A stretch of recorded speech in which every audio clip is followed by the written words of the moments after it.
Good morning. Thank you for listening to WXOX 97.1 FM in Louisville, Kentucky, artxfm.com if you want to stream us. This is Artist Talk with LVA, the show produced by Louisville Visual Art, and I'm Keith Waits, your host. Today, I'm pleased to talk to Vinhay Keo, born in Cambodia and currently based in Los Angeles. He is an interdisciplinary visual artist and researcher. He employs photography, installation, sculpture, performance, and writing as strategies to explore the persistent hauntings of violence.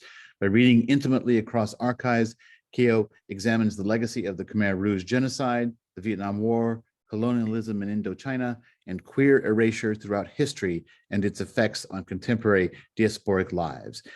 Keo earned an MFA in art from the California Institute of the Arts and a BFA from the Kentucky College of Art and Design at Spalding University here in Louisville, Kentucky. His work has been exhibited in the U.S. and internationally. He is a recipient of the Ellen Battelle Stockel Fellowship, the Emergency Response Program Award from the City of Los Angeles Department of Cultural Affairs, and Louisville Visual Arts Rising Star Award, and a Great Meadows Foundation grant. He has participated in various residency programs in the U.S. and abroad, including Yale at Norfolk in Connecticut, Anderson Ranch Art Center in Colorado, and Tropical Lab in Singapore. Vinhay returns to Louisville to open a show of his most recent work at Moremen Gallery on October 14th.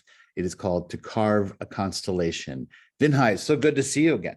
Hi, Keith. Thank you. Thank you for having me. I'm excited to be here and talk about the show and everything about that. And it's been a while since we've last seen each other and talked, so it's another element of the excitement.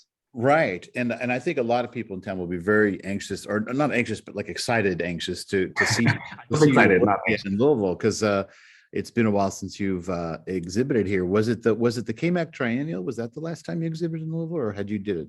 Yeah, KMAC Triennial, and then the following exhibition with Susan, and that was the fall, I think September 2019. So it's been like a couple of years, yeah. I know, and of course the pandemic, as we know, stretches time out, so it seems like even longer. And I like reading. Sometimes I worry about reading too long an introduction, but I often think I don't know who my audience is, and I always exactly. I think it's probably a lot of people that are artists or related to the art world. But if you're not, I always like people to understand that artists don't just sit in a room all their lives, that there's a lot of activity and movement and these residencies you've done and these recognitions you've received, which don't surprise those of us in Louisville who knew you back then, because you always seem to have that special, something special going on. But so talk to us. My guess is that the work that you're going to have at Moremen is going to be very different from the last work you showed here. So talk a little bit about where your work is, what kind of work people can expect to find when they come to visit you on the 14th. And we should just say you will be at the opening on the 14th, but then you're going to leave right away to go back to California. So people want to see your beautiful face, they need to come October 5th, 14th. But talk about the work a little bit that's going to be showing there. Yeah, as you previously said, the title of the exhibition is To Carve A Constellation. And I think for me, the origin point or the roots of my work and my practice remains the same as you mentioned in my bio. I think I'm interested in a lot about history, the residue of history, and the notion of hauntings, elements of the history that kind of embodies specters that haunt our contemporary lives. And I think for me, I am interested in specifically dissecting into elements of kind of diasporic existence, what it means for me, I think anecdotally and personally, to be a brown Cambodian immigrant, born in Cambodia and having my life, immigrated to the South and to having grown up in Kentucky. And now I've chosen and, moved myself and migrated myself to California, to Los Angeles, and in some way to be in proximity to a larger community of Cambodian diaspora in Long Beach, California. And so I think those are always kind of like elements or gravitational pools that I really center within my work. And my family, comes from a lineage of the Khmer Rouge genocide. And so I think that kind of puncture or that explosion really kind of like cast the overarching interest in my work and research. And to talk about the work in the show, like I said, the roots are the same, but visually and aesthetically and materially, they're going to be very different. I've done a lot of kind of installation at the Moremen Gallery, and a lot of it also presents itself in photography. But this time, I think I became really interested in that notion, like I said, of hauntings and hauntology, kind of perspective that exists not fully in like form, but also kind of this like liminal space. And so I really became fascinated and interested during my time in my graduate studies with the tradition of shadow puppetry and shadows, really thinking about, you know, what lurks in the shadows and the connections to what, who, how, and kind of like these lives and how it's connected to my life and the larger, like kind of zoom out to a larger community of diaspora. And the shadow puppetry offers kind of a visual aesthetic and material of smattom, which is the term for the kind of large open network or open work material that is used to create the puppets. And so taking that, I am interested in tracing through,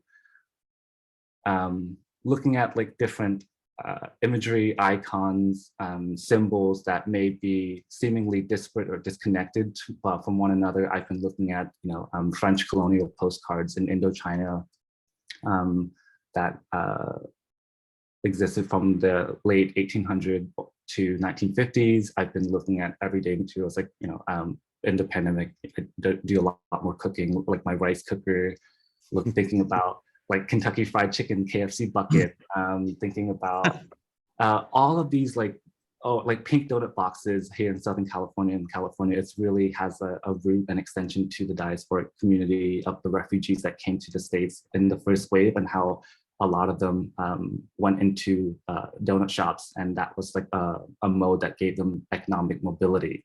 And so for me, I've been like kind of stewing, simmering in a lot of this. And so what I've produced in this work is using the shadow puppet in order to carve out these symbols and these icons that are seemingly benign or seemingly mundane, that I want to kind of cast new opportunities and new encounters for the viewers to consider or reconsider the relationship to those materials, and or consider how it's connected to other communities or marginal communities that may hold those elements closer to home or closer to significance in some ways.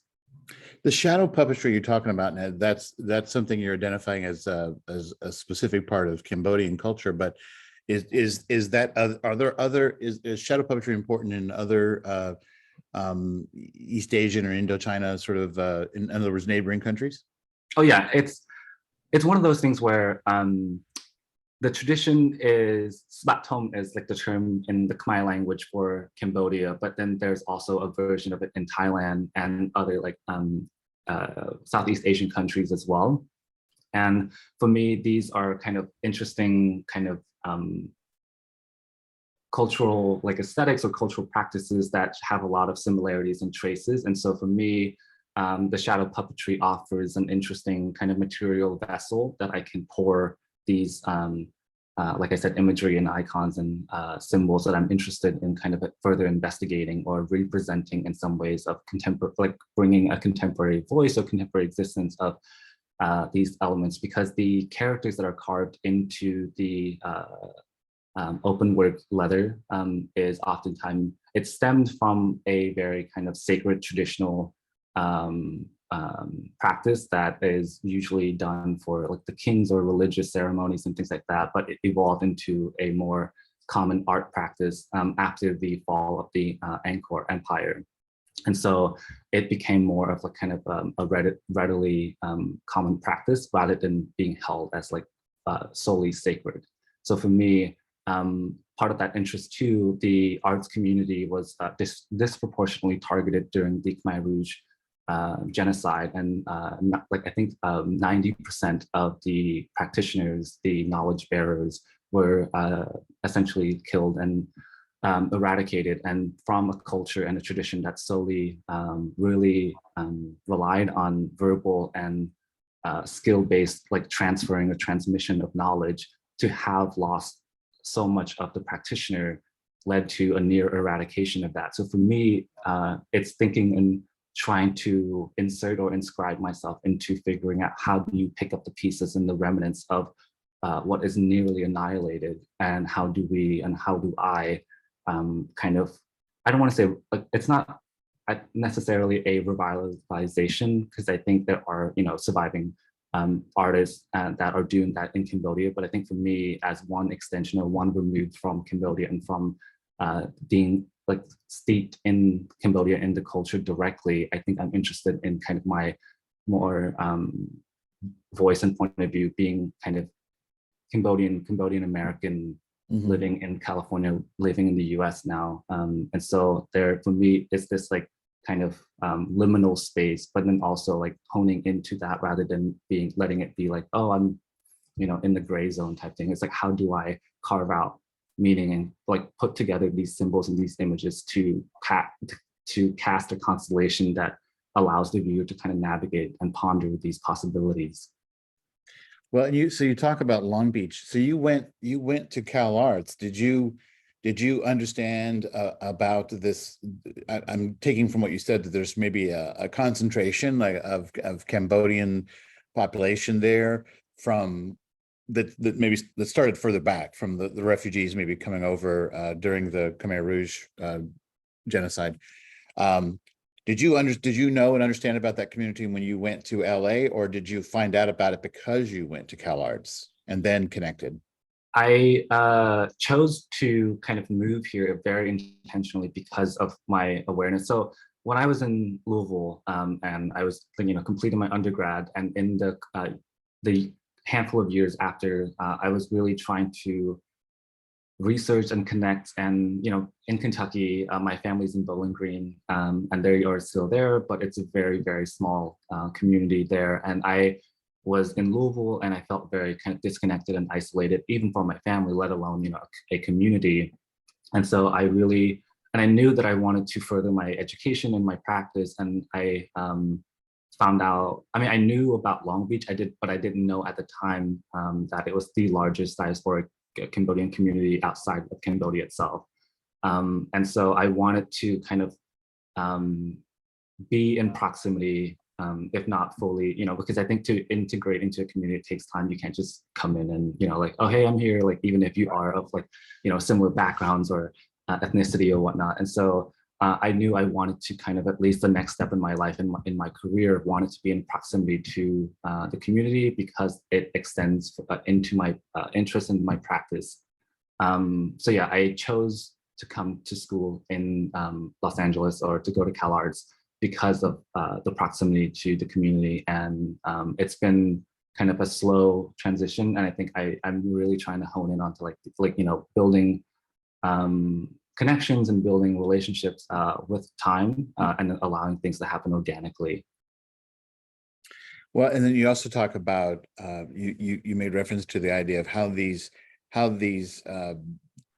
techniques, when they're being done by people in the Cambodian diaspora communities, how those things change, because you are a Cambodian American artist.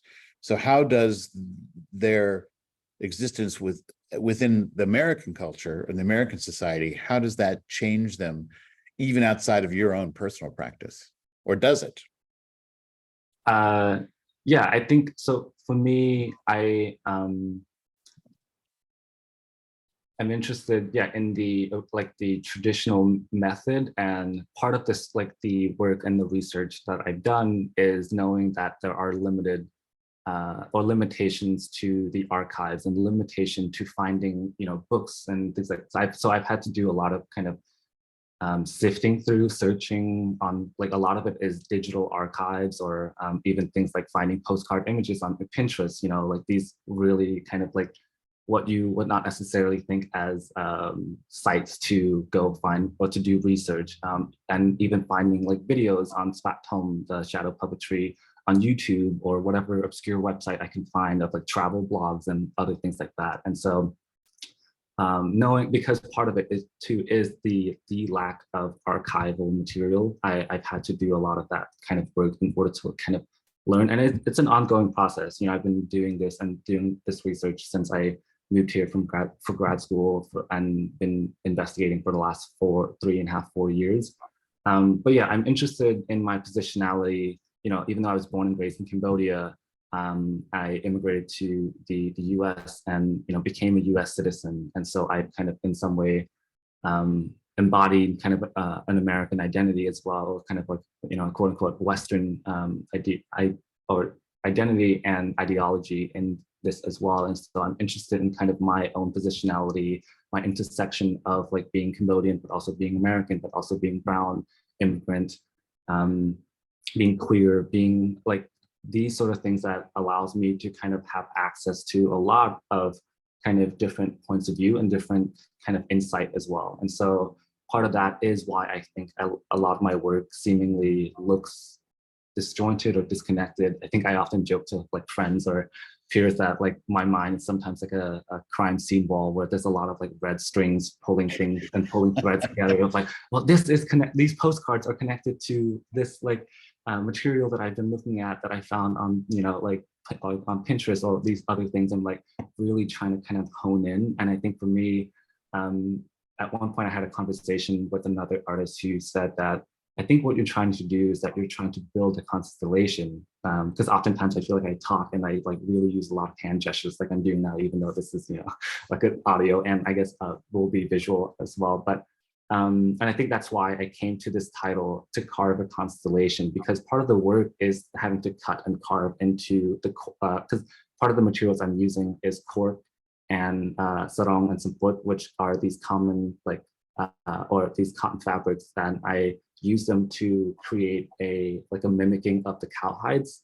It's more, cork is more sustainable, and the sarong and samput fabrics are, for me, materials that alludes to kind of the diasporic community, how, you know, that some of the fabric, it's in this globalized world, it's made by a company, like an Indonesian company, produced and created in Thailand, distributed throughout Southeast Asia, and then the diasporic community source them like to whatever part of the world they are. So for me, sourcing them from Long Beach and these like mom and pop client stores and Cambodian like boutique stores and things like that, and then using it, bringing it into my practice. And so there's like a whole journey and lineage of that kind of further threads the connection. And so for me, yeah, thinking about how do I like carve out and build a constellation and offer new kind of readings and new insight. And I think I'm always interested in kind of the notion of encountering work and kind of leaving with more questions than answers. And so I'm hoping, and I like the goal or the objective for my work is to really kind of leave the viewer with like a seed of thought or a seed of questioning, and hopefully they'll carry it with them, whether it's conscious or, you know, like subliminal or deeply buried somewhere. Well, I mean, it's interesting. I for many years now, I've understood that I think identity is the theme of all art, and that gets broken down in different ways. But whether it's your identity, family identity, cultural identity, nationalism, you know, or however, it's like I think that identity is the most important theme in all of art, and even when it gets masked and wrapped up in other things. So, but also it's because that's why art changes, because your identity is your sense of self, and that's changed, and all these different, like you've talked about this journey. And I think now, correct me if I'm wrong, but you, as an adult, did make you made an important trip back to Cambodia at one point, I think, right? Yes, I've gone back twice. I had to think about that. So my family and I immigrated to the U.S. in 2004, and at the time I was kid. I was 10 years old, and we didn't go back until 13, almost 14 years later in 2017, and that was with my mom and my brother, kind of my like immediate family. And that it took us over a decade to go back because of various reasons. And it was really, I mean, I think, like anyone who comes from an immigrant background or a diasporic background, to like return to a homeland or a motherland in some way is kind of significant, but it also holds a lot of kind of complicated notions and feelings that is wrapped up in that. And then I went back again in 2019 on my own to do research and kind of go out there without the kind of the safety or the support of my family, my mom and brother, and having to kind of navigate the country. I mean, still saw my extended family there, here and there, but really to kind of go in on my own as an adult for the first time, and having to navigate and get around and really kind of negotiate constantly about my own identity, because at that point, I am Cambodian, but I'm also no longer necessarily like, I speak with, a Khmer accent, or I guess I speak Khmer with an English or Western accent. So I don't really fully blend in there as well. I can't haggle in the same way as I would if I were to, have grown up there fully, or like my mom would be able to. But, here or, having grown up in Kentucky, I always had to negotiate that as well, because I wasn't white, or I wasn't, whatever. And so I grew up, went to school in a predominantly like white school in white town. And so these identities, there's always like a lot of negotiations and coded language that I kind of navigate through. And so for me, that comes back into the work as well, is like, these imageries or these kind of symbols and icons for me, they may be like simple or simplified, because ultimately they are rendered into kind of like a succinct image or succinct element. But then for me, it's like those become coded visuals or coded language that I think forces the viewer, forces me even to like, consider or reconsider them, and kind of peel back the layers, or not necessarily find like an origin point, but for me to find these connections and these threads that they hold. Well, when you went back, did you make a point? You talk about going back the second time for research, but did you connect with artists or practitioners of these techniques you were looking to study, or was that partly when you say research, is that what you were doing?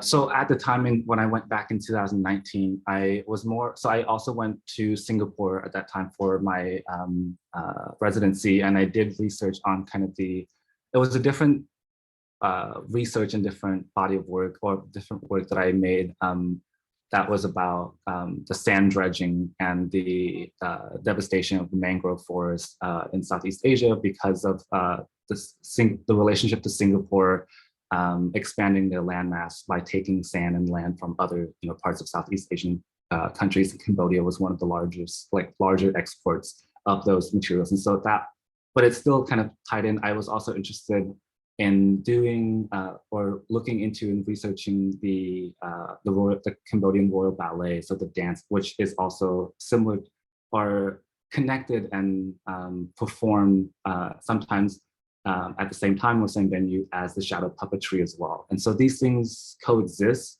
they're in proximity, but yeah, at the time it wasn't about the shadow puppetry and the method of that solely itself. But that trip did lead me into kind of into this body of work and the shadow puppetry as well. But at the time I was focusing on the Royal Ballet dance, and kind of it led to the previous body of work that I presented at Moremen Gallery. Okay. Well, Vinhay, it's I'm afraid we're about run out of time. And I know we could talk, gosh, there's so many things, questions that came up listening to you talk, that I could go on for a long time. But maybe we can have that conversation when you're in town. Yes. So Vinhay Keo, his show To Carve A Constellation will open on October 14th at Moremen Gallery. There will be a reception that night. I don't know the times, but usually that's a 5 to 7 or something like that, sort of early evening time. And I know that will be one of the most exciting. I just can't, it's hard to, I don't mean to put pressure on you, but I know it's going to be one of the most exciting exhibits in town this year, because your work always does stand out that way. Thank you, Keith. I appreciate it. Yeah. Well, thank you for joining me today to do this interview, and we'll see you soon. Yes. See you in October. Thank you. Bye for now.